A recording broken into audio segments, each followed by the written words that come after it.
کمیته ولایت‌های فوق‌العاده تاجیکستان خبر داد که طی یک شبانه روز گذشته در قلمرو جمهوری باز 9 ترمه فرآمده است.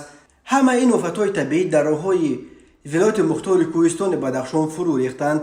از جمله 19 فوریه سال 2023 در کیلومترهای 327 راه دوشنبه کلوب درواز، کیلومترهای 425، 426، 427، 447، 448 راه کلوب درواز ونج، کیلومتر 554 راه ونج روشان خوروغ، همچنین در کیلومتر 12 راه خوروغ روشقله ترمه فرآمده. باعث موقت قطع شدن حرکت نقلیات در برخی قسمت‌های این راه شده است.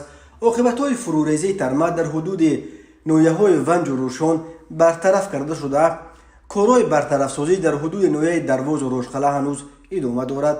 در همین حال شرکت آیرس روز 20 فوریه خبر داد که شورای دوشنبه خوجند، یگانه راه زمینی بین شمال و مرکز تاجیکستان که چند روز باز به سبب بیس فرو ریختن ترمه و بسته شده بود، دیگر باره برای حرکت نقلیات باز شده است. به حساب کمیته ولایت‌های فوق‌العاده از 15 تا 19 فوریه در قلمرو تاجیکستان 200 ترمه، 7 یرچ و 6 سنگریز ثبت شده.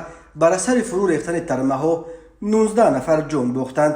اکثر قربانیان 18 نفر در ولایت مختار کوهستان بدخشان در زیر ترمه جان باختند. بنا به پیشبینی هواشناسان، خطر فرو ریختن ترمه و یرچ و سنگریز و سیل در مناطق کوهستان و کودامن تاجیکستان کمش تا 21 فوریه بلند باقی میماند.